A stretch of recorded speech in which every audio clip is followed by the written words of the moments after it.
Assalamualaikum warahmatullahi wabarakatuh. Innal hamdalillah nahmaduhu wa nasta'inuhu wa nastaghfiruh wa na'udzu billahi min shururi anfusina wa min sayyiati a'malina. May yahdihillahu fala mudilla lahu wa man yudlil fala hadiyalah. Asyhadu an la ilaha illallah wa asyhadu anna Muhammadan abduhu wa rasul. Allahumma salli wa sallim ala sayyidina Muhammad wa ala alihi sayyidina Muhammad. Adik-adik sekalian yang dirahmati Allah Subhanahu wa taala, semoga antum sekalian, adik-adik sekalian di rumah dalam keadaan sehat selalu, dan semoga di masa-masa wabah ini kita dikuatkan iman dan tauhid kita kepada Allah Subhanahu wa taala. Nah, pada pertemuan setelah Mid ini, yaitu pertemuan ke-9, kita akan masuk dalam pembahasan di mana teori atau sejarah Islam pertama masuk ke Indonesia. Atau dalam buku itu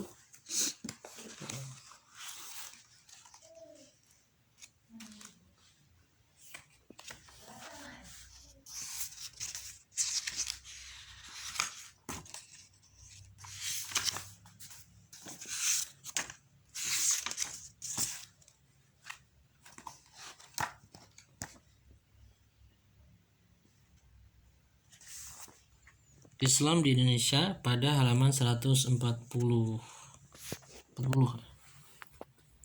Nah, secara garis besar, masuknya Islam di Indonesia itu terbagi menjadi beberapa 3 teori ya. Ada teori Gujarat, ada teori Mekah, ada teori Persia. Ini sebenarnya materi yang sudah kita pernah baca ya pada waktu kita sekolah di SMA. Oke. Tapi tidak ada salahnya kita mengulang lagi teori bagaimana Islam masuk ke Nusantara. Nah, yang pertama adalah kita lihat teori Gujarat. Nah, teori ini bahwa mengungkapkan Islam masuk di Indonesia ya, itu melalui beberapa pedagang-pedagang Gujarat yang telah memeluk Islam dan berdagang ke dunia timur termasuklah Indonesia. Nah, seorang orientalis terkemuka orang Belanda, Snok Erijongel ya, menurut Islam telah lebih dahulu berkembang di kota-kota pelabuhan dan anak benua India. Nah, orang-orang Gujarat ya telah lebih awal membuka hubungan dagang dengan Indonesia dibanding dengan pedagang Arab dalam pandangan Erijongel. Orang Arab terjadi pada masa berikutnya. Orang-orang Arab yang datang ini kebanyakan dalam keturunannya. Jadi teori pertama ini adalah teori Islam masuknya di Indonesia melalui pedagang-pedagang dari Gujarat. Nah, teori yang kedua bahwa Islam masuk ke Indonesia itu adanya teori Mekah. Teori Mekah mengatakan bahwa Islam masuk ke Nusantara ya, itu dibawa oleh sastrawan yaitu Haji Abdul Karim Abdullah atau Hamka ya. Mohon maaf, teori Mekah yang dikemukakan oleh ulama seperti Hamka ya pada tahun Islam ya, itu dibawa oleh dari orang-orang Arab ya, dari Mekah ya, melalui asli yaitu dari didatangkan oleh Arab, ada juga yang kemudian dari pedagang-pedagang Arab ya. Nah, ini yang kemudian disampaikan oleh beberapa ilmuwan dan beberapa teori yang sebelumnya. Nah, teori yang terakhir yaitu teori Persia, dan teori yang paling banyak yang berkembang di Indonesia yaitu teori Mekah ya. Yang teori yang terakhir adalah teori Persia. Kenapa teori Persia?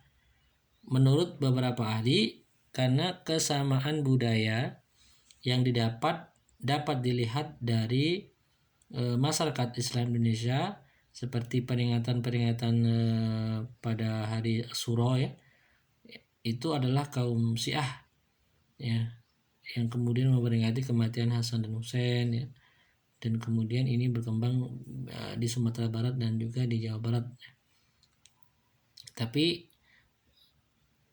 ini pun berkembangnya ya tidak terlalu berkembang. Adapun ini juga termasuk Syiah ini adalah sesat ya. Tuh. Kemudian teori yang terakhir.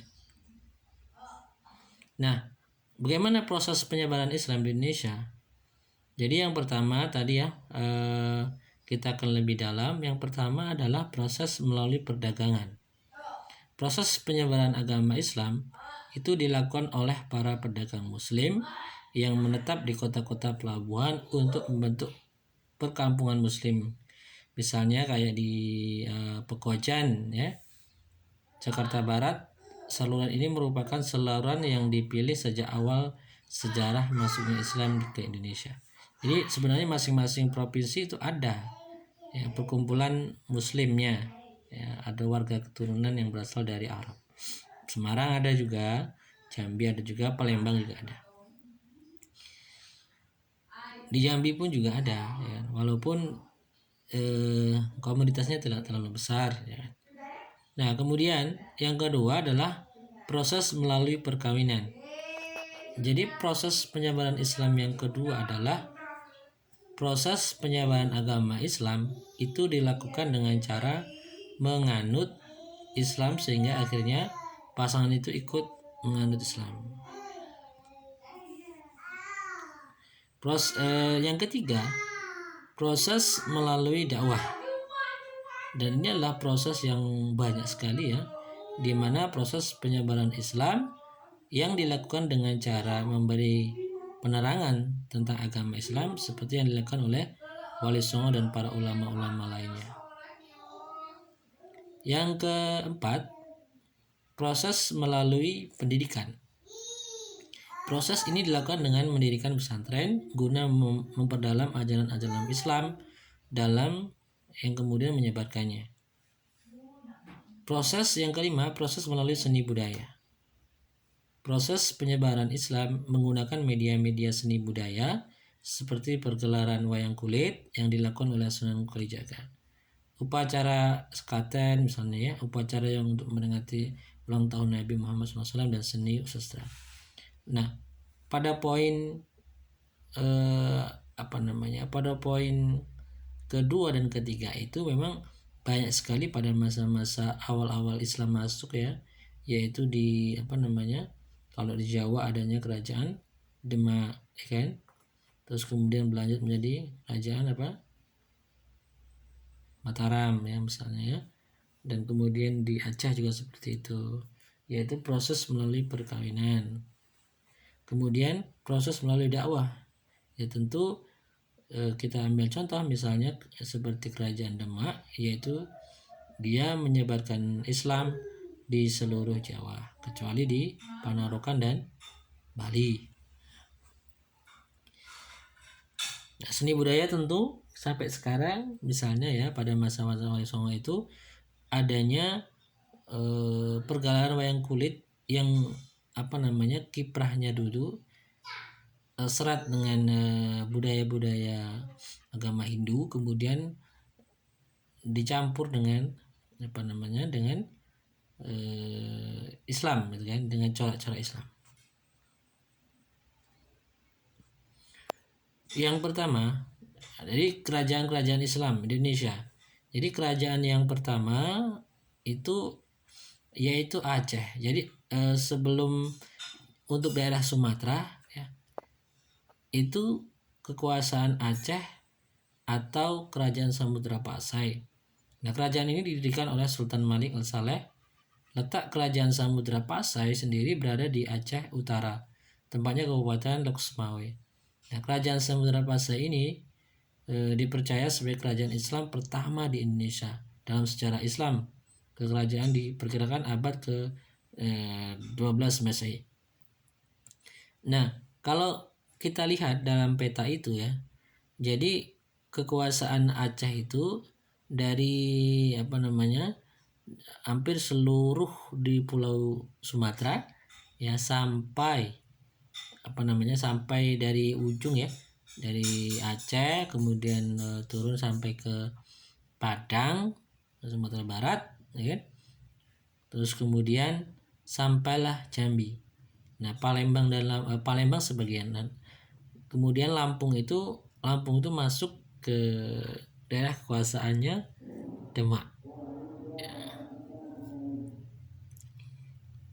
Itu nanti bisa dicoba cek kembali. Nah, kemudian yang kedua adalah adanya Kerajaan Aceh Darussalam.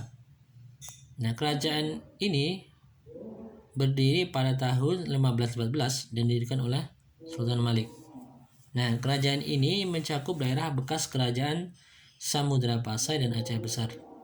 Agama Islam sendiri pun masuk ke kerajaan ini dari abad ke-12 Masehi.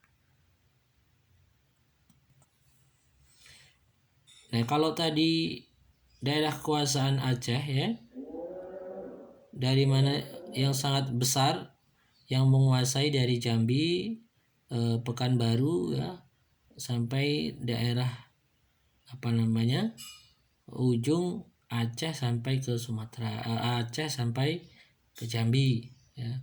Bahkan Selat Malaka dan Kedah pun masuk daerah jajahannya, masuk ke dalam kekuasaannya Aceh. Nah, yang ketiga maksudnya, kalau tadi di Sumatera dikuasai oleh kerajaan Aceh Islamnya, kalau di Jawa itu yaitu kerajaan Demak Bintoro, atau kerajaan ini dipimpin oleh Raden Patah yang pertama dan berdirinya pada tahun 1478, memiliki daerah kekuasaan di daerah Demak. Kerajaan Demak ini merupakan kerajaan Islam pertama di Pulau Jawa. Islam dipercaya telah ada sejak kepemimpinan Raden Patah, yakni tahun 1478. Nah, kalau kita lihat ya daerah kekuasaan kerajaan Demak, jadi dari mulai dari Demak yaitu di Jawa Tengah, terus kemudian tentu ya daerah Jawa Tengah itu hampir semuanya, mulai dari mana tuh, kalau Semarang, Jogja dan seterusnya, terus kemudian arah ke Jawa Barat dan seterusnya, dan itu masuk ke daerah kekuasaan kemudian yang dikuasai oleh kerajaan Demak.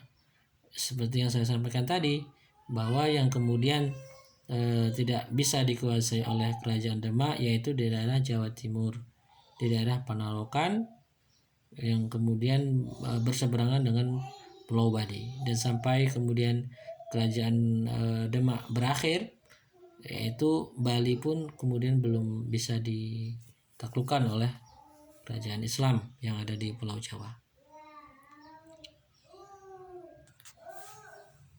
Ya, jadi yang kedua, sebelum kerajaan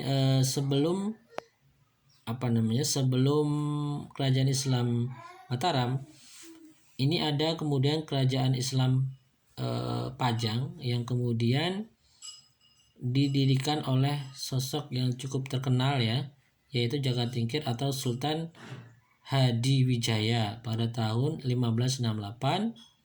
Daerah kuasanya sendiri melingkup daerah bekas kerajaan Demak dan sebagian daerah Jawa Tengah. Kerajaan ini sendiri memeluk Islam sejak tahun 1478. Nah, jadi kalau kenapa ya, jadi pasca berakhirnya kerajaan Demak dengan meninggalnya raja itu, kemudian di kerajaan Demak itu terjadi suatu prahara yang cukup besar ya, cukup besar, yaitu perebutan kekuasaan oleh anak-anaknya dan orang-orang yang kemudian ingin menguasai kerajaan Demak ya. Nah, kemudian prahara itu dimenangkan atau kemudian ahli keluarganya itu sepakat untuk kekuasaan ya berpindah ke Pajang, yaitu yang dipegang oleh menantunya dari kerajaan Demak ya, yaitu Jaka Tingkir atau Sultan Hadiwijaya. Sultan Hadiwijaya ini menikahi anak Raja Demak ya, anak yang terakhir bukan masih ada yang terakhir ya, menikahi anaknya kerajaan Demak. Nah, ini kerajaan Islam Pajang ini tidak ada yang mengatakan tetap berada di Demak, ada juga yang kemudian berada di daerah Solo ya, daerah Solo. Nah, setelah kerajaan Islam Pajang itu kemudian, jadi ceritanya Sultan Hadiwijaya ini mempunyai anak namanya itu ya, si pendiri kerajaan Mataram namanya Sutawijaya atau Sutawijoyo. Nah, Sutawijaya ini sebenarnya adik dari saudaranya Jaka Tingkir yang kemudian diangkat sebagai anak angkat, karena Jaka Tingkir dan istri itu atau Sultan Hadiwijaya dengan istri ya, setelah menikah itu belum dikaruniai anak. Nah, kemudian sebagai dalam adat Jawa itu sebagai pancingan supaya diberikan anak gitu kan, memberikan anak. Akhirnya mengangkat anak dari saudara Sultan Hadiwijaya yang bernama adalah Sutawijaya. Nah, Sutawijaya ini dalam sebuah cerita itu dalam Babat Tanah Jawa, dia mampu membunuh salah satu musuh ya dari Sultan Hadiwijaya.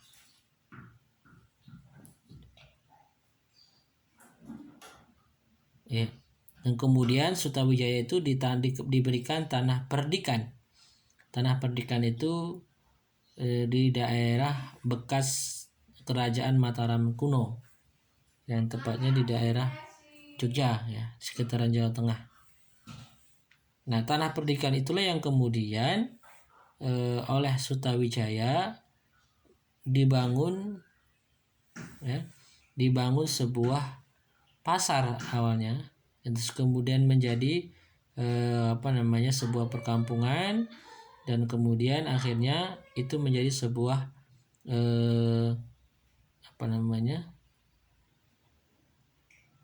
sebuah perkampungan yang cukup besar gitu kan. Nah, sebagai anak Sutawijaya ini tidak tidak sowan atau tidak silaturahmi kepada sang ayah, yaitu Sultan Hadiwijaya. Nah, Sultan Hadiwijaya tentu merasa tidak dihargai sebagai seorang ayah yang telah memberikan yang telah memberikan wilayahnya, yang telah memberikan banyak pengertian yaitu banyak jasa terhadap anaknya itu, tapi anaknya tidak kemudian tidak menghargai jasa ayahnya. Nah, singkat cerita akhirnya kerajaan Islam Pajang dengan suatu daerah yang diberikan atau Sutawijaya bersama pengikutnya ini berperang melawan Pajang. Nah, dalam peperangan itu, dalam sebuah cerita itu dilakukan di daerah mana, di sekitar kalau sekarang di daerah Candi Prambanan ya. Nah, singkat cerita pada saat peperangan itu juga berbarengan dengan sebuah bencana alam. Nah, singkat cerita Jaka Tingkir dan Sultan Hadiwijaya bersama pasukan yang cukup besar ya, jadi pasukan Sutawijaya itu sudah sangat besar karena dia wilayahnya mewarisi dari kerajaan Demak, yaitu dari Jawa Barat ya, kemudian Jawa Timur sebagian, kemudian Jawa Tengah itu hampir semuanya, dan itu menyerang Sutawijaya yang cikal bakal menjadi kerajaan Mataram. Nah, dalam penyerangan itu terjadi Sultan Hadiwijaya sebenarnya tidak kalah ya. Cuman karena banyak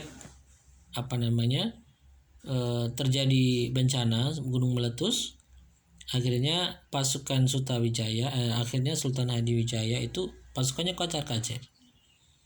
Nah, akhirnya Sultan Hadiwijaya memutuskan untuk mengundur pasukannya, yaitu menarik pasukannya dari kancah peperangan. Nah, karena duka yang terlalu dalam inilah kemudian Sultan Hadiwijaya dalam perjalanan pulang itu sakit, yang kemudian selang beberapa hari kemudian meninggal dunia.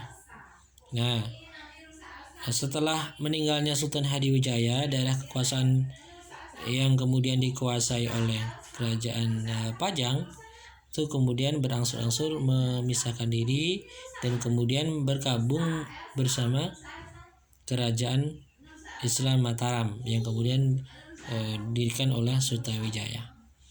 Nah, akhirnya berdirilah kerajaan Islam Mataram ya, tempatnya di kota Yogyakarta, kota yang tanah perdikan, di mana dulu merupakan kerajaan Mataram kuno.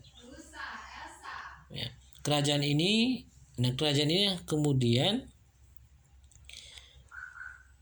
bergabung dari yang dikuasai oleh beberapa banyak dari kekuasaan Pajang, kemudian bergabung dengan kerajaan Mataram ini.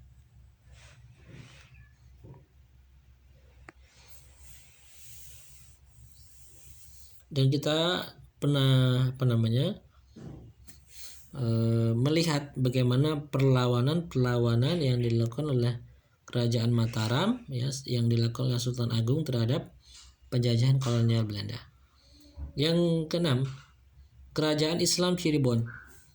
Ya, kerajaan Islam Cirebon ini berdiri pada tahun 1430 oleh Raden Fathahillah. Kekuasaannya meliputi sebagian Jawa Barat, dipercaya sebagai Islam yang ada sejak terbentuknya kerajaan. Jadi kalau di Jawa Tengah tadi ada kerajaan Demak, terus kemudian Pajang, terus kemudian Mataram. Nah, kalau di Jawa Barat itu ada kerajaan Cirebon. Di Banten juga ada ya, di wilayah Banten. Nah, di Banjar juga ada namanya kerajaan Banjar, didirikan oleh Raden Samudra, yang tepatnya di provinsi Kalimantan. Kemudian ada kerajaan Tanjung Pura, nah, tempatnya di Kalimantan. Oke. Nah, kemudian di daerah Ternate, kerajaan Tidore, kerajaan Islam Makassar. Nanti silakan dibaca sendiri ya. Nah, bagaimana peran Wali Songo dalam penyebaran Islam? Ya, kita tentu pernah mendengar atau melihat beberapa dokumentasi atau video ya mengenai penyebaran Islam yang disebarkan oleh 9 wali. Ya, yang pertama kali didirikan adalah di Gresik ya, Sunan Gresik, Maulana Malik Ibrahim pada tahun 1404 ya. Wali Songo adalah pembaharu masyarakat pada masanya. Pengaruh mereka terasa dalam beragam bentuk. Nah, salah satunya adalah dalam bidang kebudayaan, kesenian, dan juga banyak hal-hal lainnya. Nah, siapa itu wali-wali 9? Kita bisa lihat Sunan Gresik, Sunan Ampel, Sunan Bonang, Sunan Derajat, Sunan Kudus, Sunan Giri, Sunan Kalijaga, Sunan Muria, dan Sunan Gunung Jati yang kemudian berdakwah di Jawa Barat.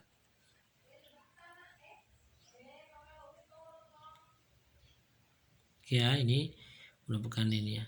Nah, peninggalan peradaban Islam di Indonesia tentu bisa kita lihat ya sebagai khazanah keilmuan kita. Misalnya makam Sultan Malik Al-Saleh itu peninggalan kerajaan Samudra Pasai yang berada di Aceh. Kemudian salah satunya Masjid Raya Baitur Rahman peninggalan kerajaan Aceh di Darussalam. Nah, pernah enggak kalian tuh pernah pergi ke situs-situs peninggalan Islam ini ya?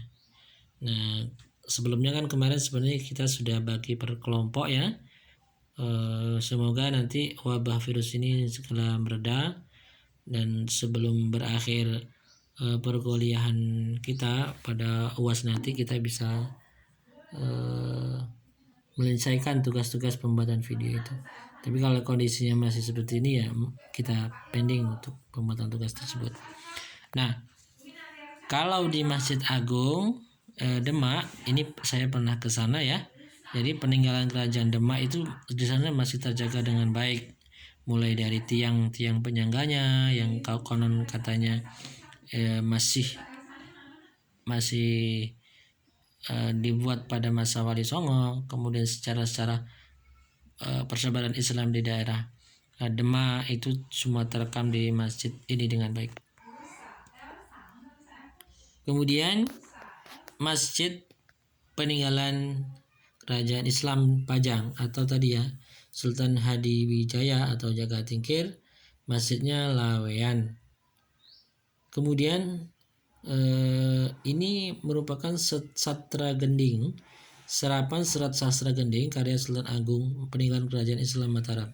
Jadi Sultan Agung ini kalau kita lihat ya, selain dia gigih dalam melawan penjajahan Belanda, dia juga memiliki semangat dalam menyebarkan keislamannya, semangat dalam bidang seni, semangat dalam bidang budaya. Ya, maka pada masa Sultan Agung ini kemudian ditulisnya Babat Tanah Jawa, bagaimana sejarah Mataram itu, bagaimana kerajaan Demak itu semuanya ditulis pada masa kerajaan Mataram yang dipimpin oleh Sultan Agung.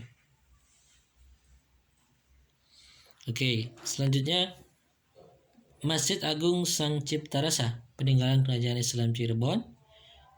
Kemudian Masjid Agung Banten peninggalan kerajaan Islam di Banten. Masjid Sultan Suryansah peninggalan kerajaan Islam di Banjar. Istana Mulia Karta peninggalan kerajaan Tanjung Pura. Kemudian Masjid Jami Sultan Ternate peninggalan kerajaan Islam Ternate. Istana Ki peninggalan kerajaan Islam Tidore. Kemudian ada Masjid Katangga peninggalan kerajaan Islam Makassar. Oke. Itu merupakan masuknya Islam di Nusantara, terus kemudian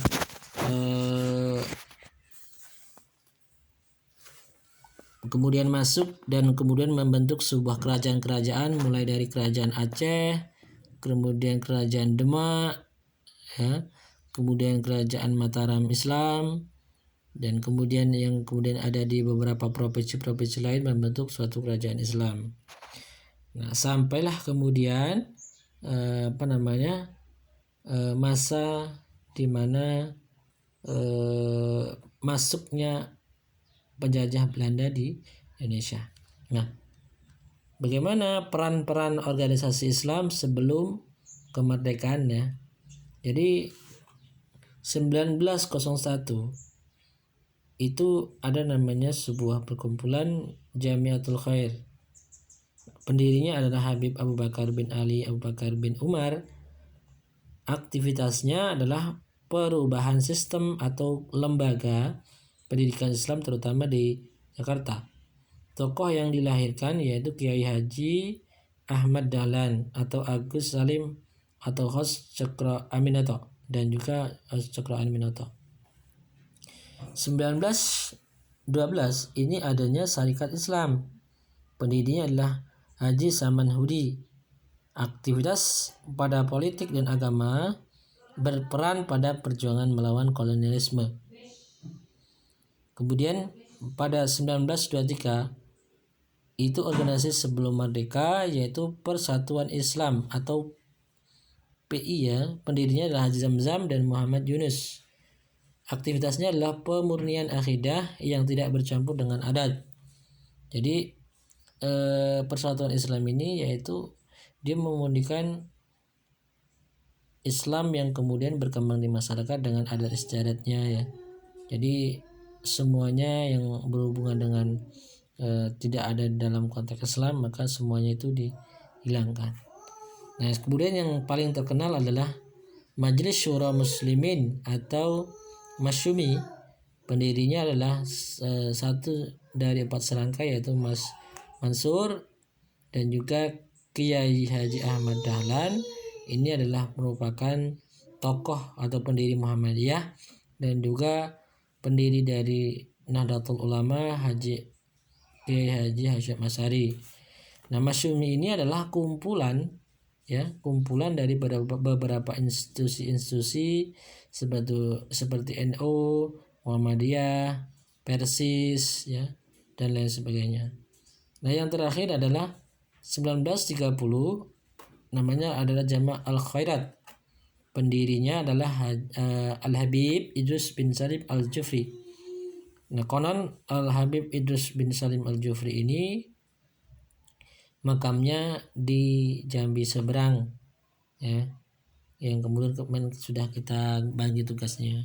Dan bergerak di bidang pendidikan, makanya di sana banyak pesantren di Ulak Kemang, Provinsi Jambi atau Jambi seberang. Nah, setelah merdeka ini ada organisasi-organisasi yang kemudian mengisi dalam kemerdekaannya yaitu Masyumi yang kemudian